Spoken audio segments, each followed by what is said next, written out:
Hola chicos, espero que estéis todos bien y que estéis llevando muy bien estos días, aunque a veces sé que es difícil, pero bueno, mucho ánimo. Y estoy aquí para explicaros lo que es la oración simple, que es el contenido que nos toca dar en este tema 7. Es un contenido un poco más difícil de comprender, aunque algunas de vosotras ya me consta que lo habéis dado en sexto de primaria. Aún así vamos a hacer este vídeo explicativo para que os quede un poco más claro. Lo primero que tenemos que hacer es diferenciar entre oraciones y enunciados. Como probablemente ya sabréis, la diferencia entre oraciones y enunciados es que los enunciados no llevan verbo y las oraciones sí que llevan verbo. Por ejemplo, en estos enunciados no hay verbo. La casa grande, el perro o con la chaqueta amarilla de Inés. En ningún caso vemos los verbos como tal y como hemos estudiado en las conjugaciones verbales de los modos de indicativo, de subjuntivo, que ya nos lo sabemos, aquí no aparece ninguna de esas formas. En cambio, en las oraciones sí que hay verbos. Por ejemplo, corro. Corro es un verbo que en este caso es primera persona de presente indicativo. O llueve, que sería un verbo en tercera persona de singular, aunque vamos a ver que los verbos que están relacionados con los tiempos lo que forman son oraciones impersonales, lo que vamos a ver después, con el tiempo atmosférico, quiero decir. Pasamos entonces a los elementos que forman la oración simple. La oración simple está formada por un sujeto y un predicado. Y el sujeto es quien realiza la acción normalmente, aunque vamos a ver la forma que tendremos que utilizar ya en la ESO para identificar el sujeto. El sujeto suele ser un grupo nominal, como hemos dicho, los grupos nominales tienen determinante y núcleo, pueden tener esto, como la casa. Pueden ser determinante las, núcleo, mesas y un complemento del nombre, verde.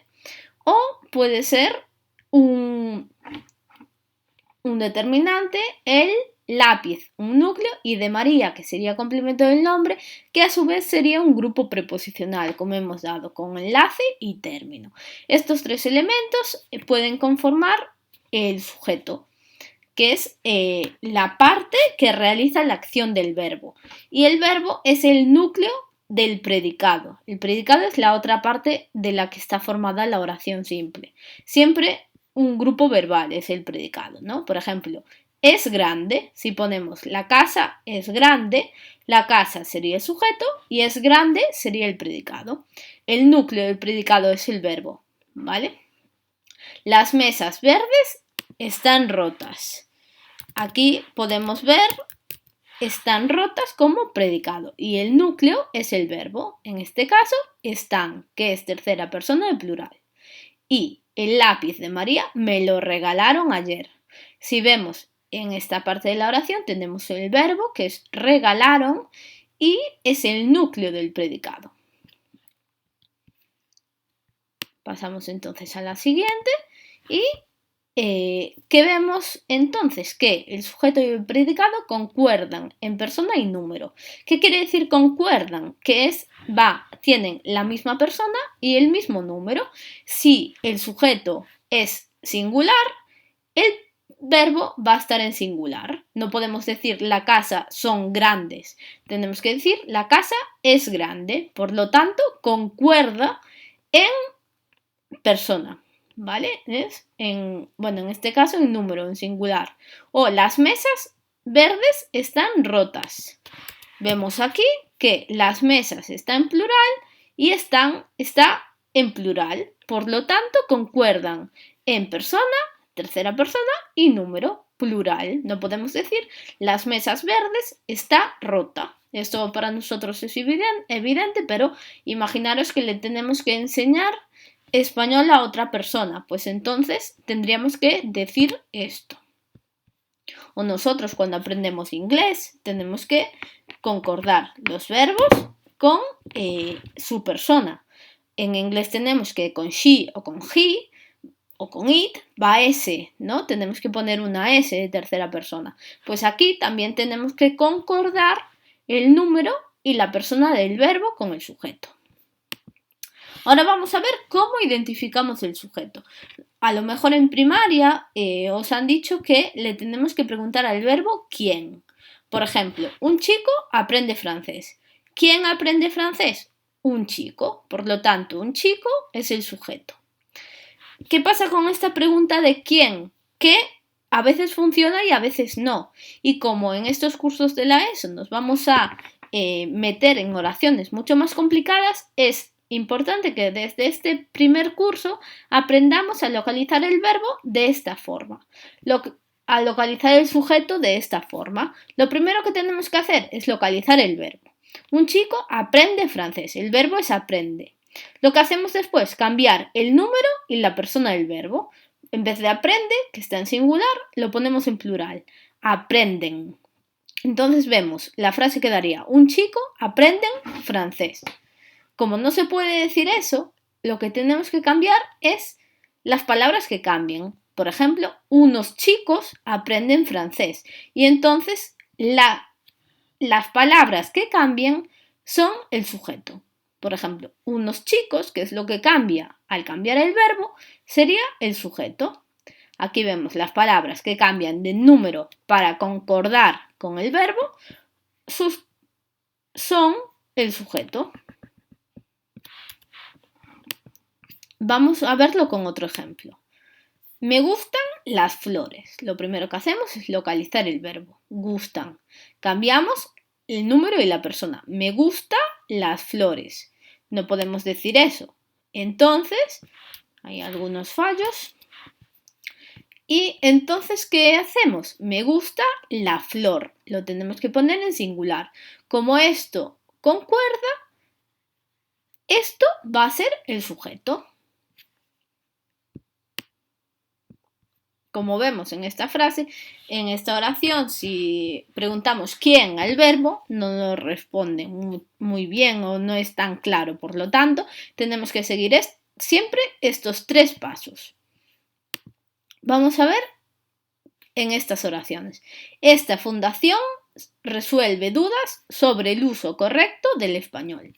Lo primero que tenemos que hacer es localizar el verbo, resuelve, lo ponemos en plural, resuelven, y lo que tenemos que cambiar es estas fundaciones. Por lo tanto, estas fundaciones sería el sujeto. El arco iris tiene 7 colores. El arco iris tienen 7 colores. Tenemos que cambiar el arco iris y ponemos los arco iris. Los arcos iris, en caso de que existiesen. El Raval es un barrio de Barcelona. Localizamos el verbo, que sería es, y lo ponemos en plural. El Raval son un barrio de Barcelona. Lo que tenemos que añadir es otro elemento a esto. Así que esto sería el sujeto, que es lo que no coincide. Me gusta la carne con patatas. Me gustan la carne con patatas. Lo que tenemos que hacer es me gustan las carnes con patatas. En este caso, con patatas sería también del sujeto porque es un complemento de carne, ¿vale? Entonces, el sujeto sería la carne con patatas. Sandra ha vuelto de Turquía. Han vuelto de Turquía. Sandra han vuelto de Turquía. No podemos decir eso. Así que tenemos que poner el sujeto en plural para que concuerde con el verbo. Por lo tanto, no podemos decir Sandra. Tenemos que decir Sandra y sus amigas han vuelto de Turquía. Entonces, Sandra es el sujeto. Ella toca el piano. Ella tocan el piano. O ella tocamos el piano. Entonces, lo que no concuerda sería ella, por lo tanto, ella es el sujeto.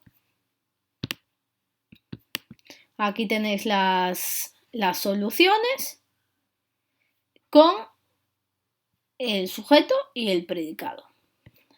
Aquí me parece que hay un pequeño error, que sería que la carne con patatas es el sujeto y me gusta es el predicado. Vamos ahora con lo que puede ser un sujeto, ¿no? Le hemos dicho que está formado por un grupo nominal, que los grupos nominales podrían ser determinante, núcleo o complemento del nombre, podrían tener esos 3 elementos, pero ahora puede ser más cosas el sujeto, ¿no? Es la palabra o el grupo nominal cuyo núcleo concuerda con el verbo en número o persona. El sujeto puede ser un sustantivo, por ejemplo, Julia es inteligente. El sujeto sería Julia, en este caso sería un nombre propio. Puede ser un pronombre personal, él es alto, yo, tú, él, ella, ellos, nosotras, nosotros, pueden ser todos estos pronombres o puede ser un grupo nominal. Por ejemplo, el árbol alto está en el bosque y sería el grupo nominal del que hemos hablado. Estos son los sujetos más comunes y suelen aparecer en las frases, pero también puede haber frases en las que no aparezca el sujeto. Por ejemplo, las oraciones con sujeto omitido.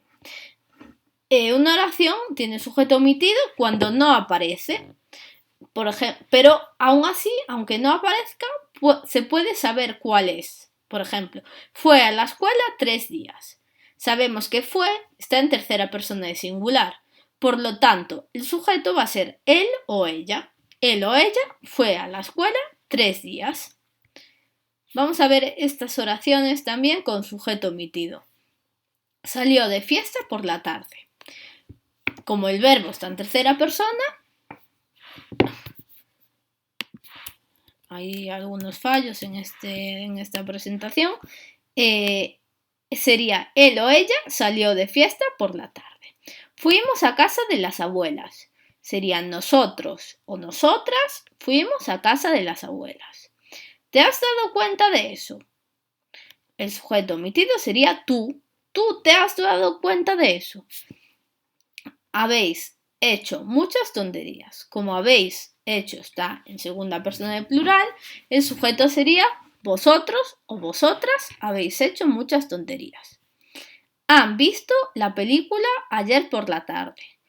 El verbo está en tercera persona de plural, entonces el sujeto va a estar en tercera persona de plural. Sería ellos o ellas han visto la película ayer por la tarde. Y aquí tenéis también las soluciones, ¿vale? De las frases anteriores. Además de las oraciones con sujeto omitido, va a haber las oraciones impersonales, de las que hemos mencionado antes con el verbo llueve. ¿Qué va a pasar en las oraciones impersonales?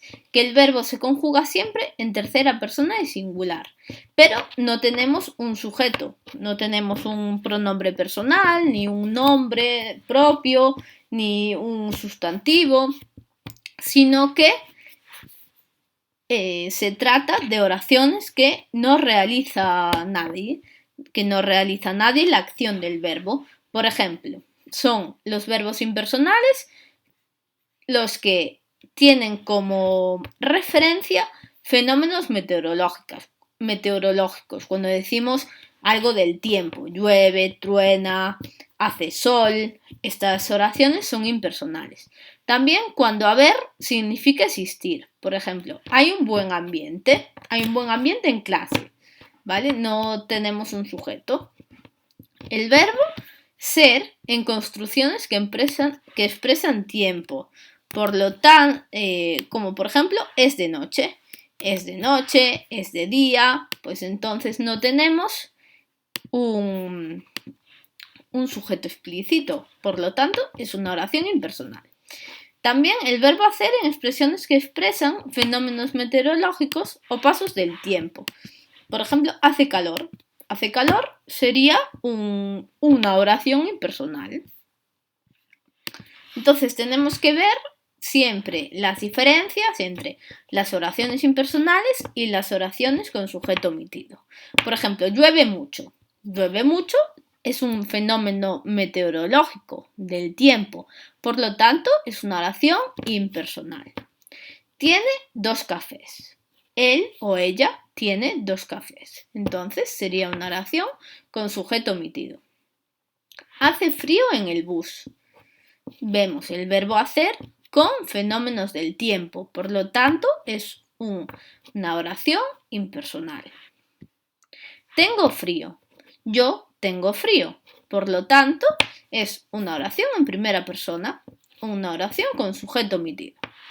He ido a la feria el miércoles. Yo he ido a la feria el miércoles. Por lo tanto, es una oración con sujeto omitido. Hay muchas razas de perros. Es una oración impersonal, porque es el verbo haber con sentido de existir. Hace mucho que no voy a la playa. Es el verbo hacer en expresiones que expresan el paso del tiempo. Por lo tanto, es una oración impersonal. Puede que estos contenidos sean un poco confusos, sobre todo para explicar de esta forma y en forma de vídeo, pero sabéis que siempre podéis preguntarme dudas en mi correo electrónico, que es adrianaclases@gmail.com.